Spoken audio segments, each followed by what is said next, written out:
Hari ini saya akan menunjukkan kepada anda jenayah, drama, filem thriller dari 2017 bertajuk Shot Caller. Manny menulis surat kepada anaknya meminta maaf atas kehidupan yang dia lalui dan mengatakan bahawa dia berharap dia tidak mengikut jejaknya. Dia memberitahunya bahawa dia bangga dengannya dan bahawa dia mencintainya dan ini akan menjadi kali terakhir dia akan mendengar daripadanya. Dia mahu dia menjaga ibunya dan meneruskan.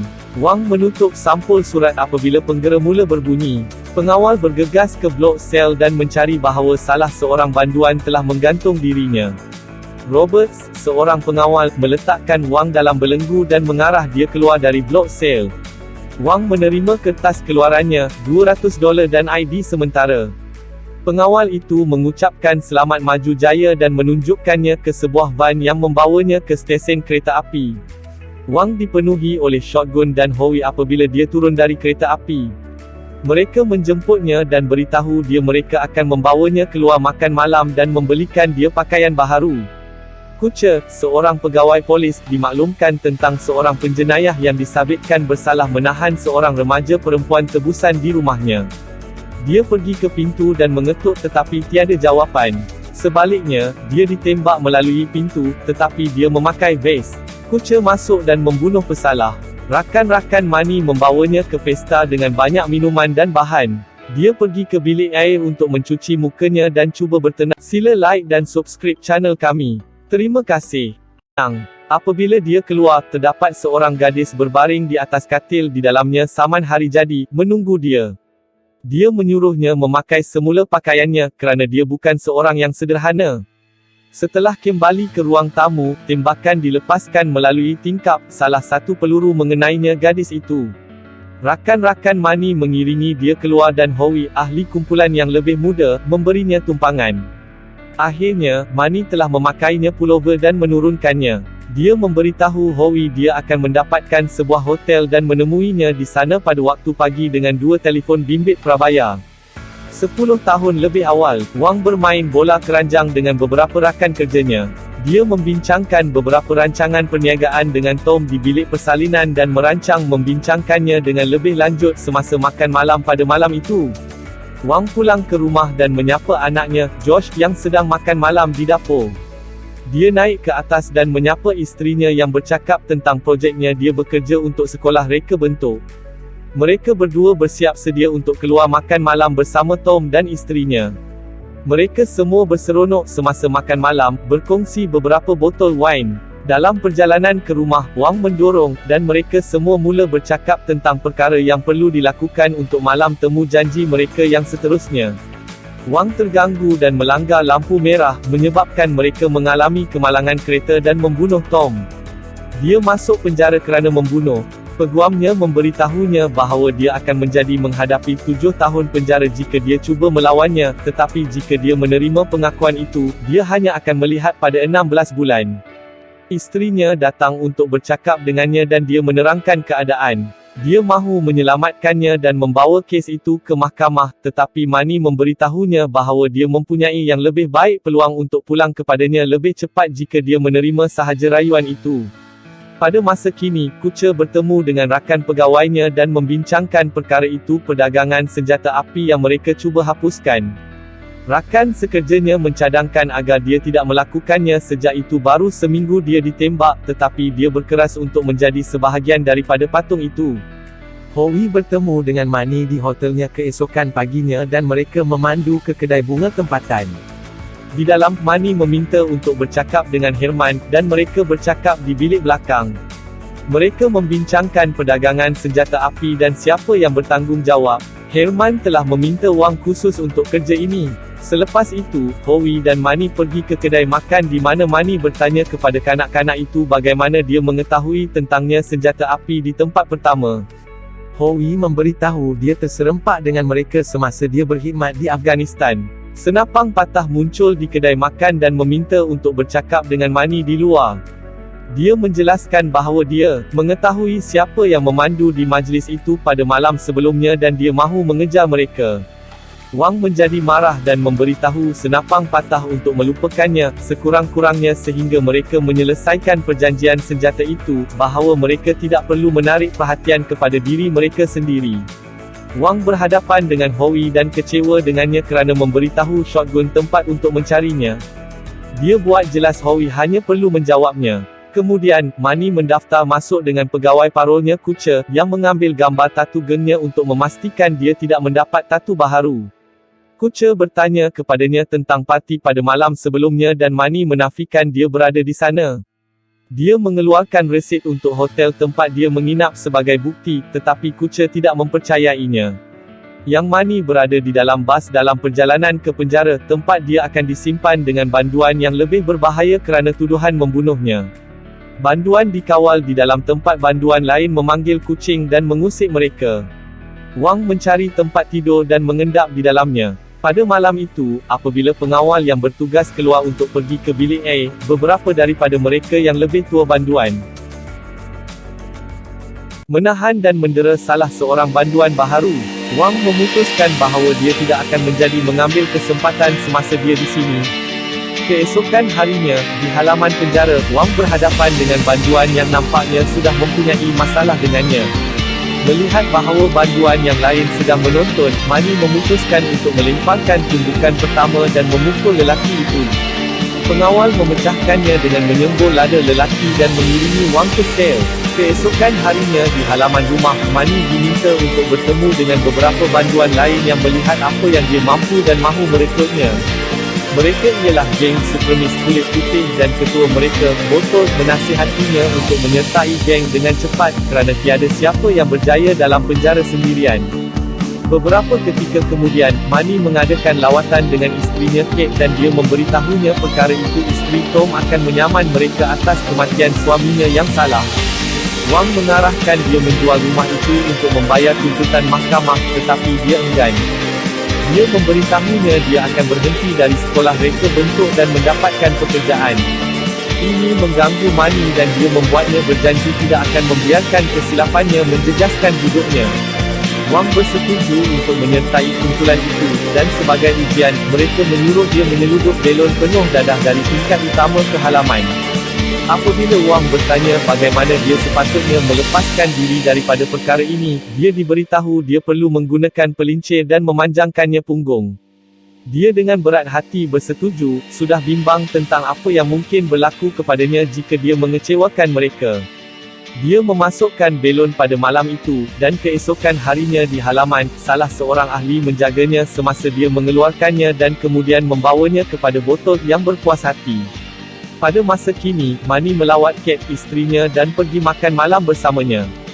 Dia memberi dia sampul wang tunai, tetapi dia menolaknya. Dia marah kepadanya kerana tidak berhubung dengannya atau Josh selama 7 tahun yang lalu dan dia tidak mahu wang gengnya. Dia memberi jaminan bahawa wang yang dia cuba berikan kepadanya adalah bersih, dan selepas dia mendapat notarinya, ia akan menjadi kali terakhir dia akan melihatnya. Kemudian, Wang dan ahli kumpulan yang lain pergi ke pertunjukan pun untuk membincangkan perjanjian senjata api. Mereka memastikan senjata semuanya masih selamat dalam unit storan. Mereka merancang untuk membawa trak bergerak ke unit storan dan memuatkannya. Senapang patah nampaknya terganggu dan gementar semasa mesyuarat. Selepas mereka bubar, Manny memberitahu Howie itu dia akan mengambil trak itu. Dia mengikut senapang patah ke tempat letak kereta seorang warga Meksiko restoran dan melihat dia bercakap dengan Kucha. Senapang patah telah bekerja sama dengan Kucha sebagai pengintip untuk perjanjian senjata api, dan Kucha mahu dia memakai wayar. Bantahan senapang patah mengatakan bahawa jika kumpulan itu menangkapnya memakainya, mereka akan membunuhnya. Mereka bersetuju untuk meneruskan sahaja menjejaki telefon Shotgun, tetapi Kucha memberi amaran kepadanya bahawa jika dia kehilangan perkhidmatan walaupun sesaat, mereka akan memastikan teman wanitanya tidak dibebaskan dan senapang patah akan dihantar semula ke penjara.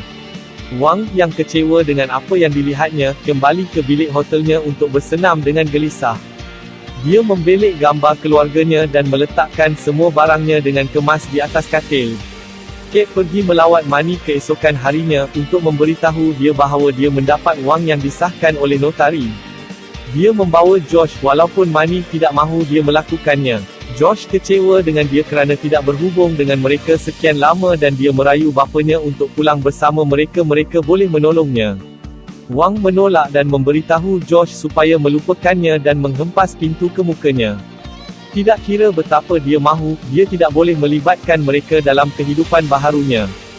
Dia perasan bahawa dia sedang diperhatikan oleh pegawai di luar hotelnya, jadi dia keluar dari bilik mandi tingkap dan menaiki teksi untuk berjumpa dengan Howie. Dia bertanya kepadanya bagaimana dia bertemu dengan Shotgun, dan Howie menjelaskan bahawa dia mengenali lelaki ini di Afghanistan yang sentiasa bercakap tentang geng supremis kulit putih yang dia sertai. Apabila mereka pulang ke rumah, lelaki itu memperkenalkannya kepada Senapang Patah. Pada zaman penjara, di halaman, Bottles menerangkan kepada Manny bahawa di penjara anda sama ada seorang pahlawan atau mangsa, dan dia memerlukan wang untuk membunuh seorang pengsan untuk mereka. Wang dan ahli kumpulan lain bersiap sedia untuk membunuh tikus yang disangkakan itu apabila pengawal membiarkan mereka semua keluar sel mereka untuk pergi ke halaman rumah. Mereka menarik banduan itu ke dalam sel tempat Manny menikamnya kematian, kemudian menukar pakaian mereka dan berjalan bersama banduan yang lain seperti tiada apa yang berlaku. Untuk membuktikan dia setia kepada kumpulan itu, Manny mesti menyertai rusuhan penjara di halaman rumah. Mereka semua bersiap sedia dan mengeluarkan senjata mereka dan pertempuran bermula. Kebanyakan semua orang ditikam, beberapa orang terbunuh, dan Wang dapat berjaya membunuh seseorang yang terbunuh menyasarkan salah seorang ahli mereka. Pengawal mula menembak tahanan untuk meleraikan pertempuran dan semua orang terpaksa berbaring di atas tanah. Wang melihat ke dinding dan melihat kamera, yang dia tahu pasti telah menangkapnya dalam pita. Di mahkamah, dengan yang hadir, Wang dikenakan hukuman tambahan 9 tahun untuk penyertaannya dalam rusuhan penjara dan membunuh seorang lelaki.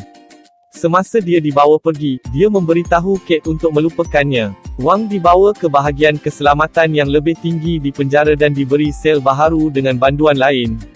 Mereka bergaul dan bersenam bersama kerana mereka berdua adalah sebahagian daripada kumpulan yang sama. Mereka mendapat masa 1 jam di halaman sehari dalam sangka yang berbeza supaya tiada peluang untuk usuhan. Rakan sel baharu Manny memperkenalkannya kepada Redwood, salah seorang orang atasan kumpulan itu. Wang menerima surat cerai semasa masih dalam penjara dan menandatanganinya, gembira kerana isterinya meneruskan hidup. Ketika dibawa ke halaman rumah, Wang disediakan untuk dia bertempur dengan banduan lain semasa mereka berdua berada dalam keadaan terikat di hadapan Redwood. Pergaduhan dengan cepat diganggu oleh pengawal dengan semburan lada. Suatu hari Roberts membawa Wang ke sangka bersebelahan dengan The Beast, ketua kumpulan mereka, untuk membenarkan mereka bercakap secara peribadi. The Beast menjelaskan bahawa ramai polis menyangka mereka menjalankan rancangan itu di penjara apabila realitinya banduan bertanggungjawab. Dia menjelaskan bahawa Roberts adalah satu daripada pengawal yang bekerja dengan kumpulan mereka. The Beast menawarkan Manny kedudukan yang lebih tinggi dalam kumpulan di mana dia akan mendapat akses ke selnya sendiri dan banyak buku untuk dibaca. Wang menerima. Bertahun-tahun kemudian, apabila Manny akan dikeluarkan tidak lama lagi, dia menerima panggilan daripada The Beast yang mengarahkannya untuk mengendalikan perjanjian senjata besar-besaran sebaik sahaja dia keluar. Wang membantah, berharap dapat memulihkan nyawanya, tetapi The Beast memberitahunya bahawa kesetiaannya kepada kumpulan itu berakhir apabila dia berada di bawah 6 kaki dan mengancam keluarganya. Pada masa kini, Wang pergi ke kedai perkakasan dan membeli sekumpulan bekalan untuk membantu dia menutup jejaknya. Dia memberitahu ahli kumpulan yang lain bahawa dia akan pergi ke Senapang Patah rumah untuk menjemputnya untuk urusan itu. Apabila dia sampai di sana, dia berhadapan Senapang Patah tentang menjadi tikus dan membunuhnya. Dia meletakkan telefon Senapang Patah di tangannya supaya polis menemuinya. Apabila Kucher menemui mayat Shotgun dan telefon, dia menggunakannya untuk mendapatkan maklumat tentang tempat pistol itu. Perjanjian akan berlaku dan Wang menyediakannya, berpura-pura dia fikir Senapang Patah masih hidup. Kucher menghantar beberapa orangnya pergi melalui bilik hotel Manny dan apabila mereka sampai di sana, mereka mendapati dia sudah tiada. Wang berhenti di kedai serbaneka untuk mendapatkan bekalan. Kemudian, dia tiba di unit storan dan memberitahu orang lain bahawa apabila dia pergi ambil Senapang Patah, dia tiada di sana. Dia meyakinkan mereka untuk meneruskan perjanjian itu, dan mereka mula memuatkan senjata ke dalam truk. Dalam perjalanan ke tapak penghantaran, Wang memastikan telefonnya dihidupkan supaya polis dapat menjejakinya. Dia juga menghantar koordinat kepada kuca. Howie memandu truk manakala Manny duduk di tempat duduk penumpang. Selebihnya kumpulan itu berada dalam kembali dengan senjata. Wang meletakkan pistol ke kepala Howie dan bertanya berapa banyak senjata yang sebenarnya ada. Howie memberitahunya bahawa terdapat 1,000 lagi dalam unit Storan yang berbeza dan dia sudah pun melakukannya, membuat perjanjian dengan shotgun untuk menjualnya lama sebelum dia bertemu dengan Manny. Wang memberitahu dia untuk melompat keluar dari kereta dan hilang, dan jika dia mendengarnya lagi, dia akan menemuinya dan dia akan membunuhnya. Howie mewajibkan dan Manny meneruskan perjalanannya ke tapak penghantaran tempat dia memberitahu yang lain gengnya dia menurunkan Howie untuk menjadi pengakap. Dia bertemu dengan Herman dan memberitahunya bahawa senapang patah seekor tikus dan telah dijaga. Dia juga memberitahunya tentang 1,000 senjata api yang lain dan mencadangkan mereka pergi melalui perjanjian ini untuk menggembirakan semua orang. Kemudian selepas semuanya selesai, mereka akan membahagikan keuntungan daripada senapang lain. Mereka berjabat tangan sambil truk lain berhenti untuk mengambil barang dagangan. Lelaki yang lain memberi Herman dan Manny sebuah beg penuh dengan wang, dan sama seperti mereka mengesahkannya. Polis mengepung mereka dan mula menembak. Herman dan Manny ditangkap. Wang dihantar semula ke penjara dan kuca cuba membuat perjanjian dengannya. Jika dia menyerahkan The Beast, dia boleh berjalan bebas, tetapi Manny enggan dan berkata dia akan menjalani hukuman mati. Dia dikembalikan ke sel bersendirian, tempat dia mengeluarkan pisau cukur yang dia sembunyikan di bahagian perutnya. Roberts membawanya ke halaman untuk bertemu dengan The Beast dalam sangkar berasingan mereka. Binatang itu sangat marah kerana Wang telah membunuh senapang patah dan membuat semua orang ditangkap dan berkata dia akan membunuhnya keluarga. Apabila Roberts menghampiri untuk membawa Wang kembali ke dalam, Manny menarik pisau cukur pada Roberts dan mengurungnya dalam sangkar. Dia mengambil kunci Roberts dan membuka kunci sangkar The Beast. Dia lungs kepadanya, tetapi Wang mengelar leher Beast membunuhnya. Sebelum melepaskan Roberts, Wang membuatnya bersetuju tulis laporan yang mengatakan bahawa The Beast menyerang dia dahulu dan dia hanya mempertahankan dirinya. Roberts juga perlu bersetuju supaya hukuman matinya dikurangkan kepada hukuman penjara seumur hidup. Dia juga mengatakan bahawa sejak dia membunuh The Beast, dia bertanggungjawab sekarang dan Roberts bersetuju dengan segala-galanya. Beberapa ketika kemudian, kuca mendapat teks daripada Wang dengan koordinat ke unit storan, di mana dia menjumpai simpanan pistol yang lain. Suatu hari Wang menerima surat daripada anaknya. Dia akhirnya menerima realiti dan akan cuba meneruskan. Tamat. Terima kasih kerana menonton. Langgan jika anda ingin melihat lebih banyak video seperti ini. Sila like dan subscribe channel kami. Sila layari peti deskripsi channel ini untuk beri sokongan anda. Untuk tonton filem-filem lain sila lawat playlist channel kami. Terima kasih.